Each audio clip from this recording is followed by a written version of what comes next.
If you want to add a widget to the home screen on the Samsung Galaxy S26, what you can do is you can, for example, press and hold your finger on an empty space on the home screen, just like that.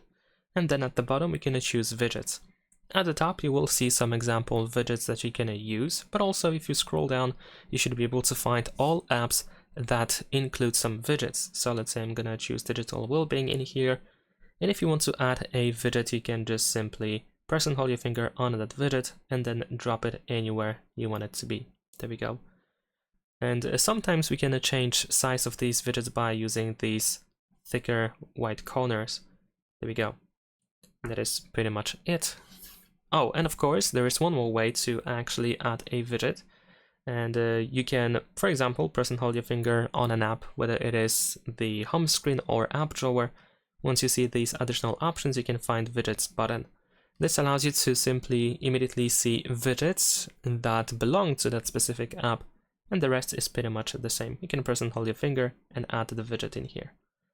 Leave a like and subscribe.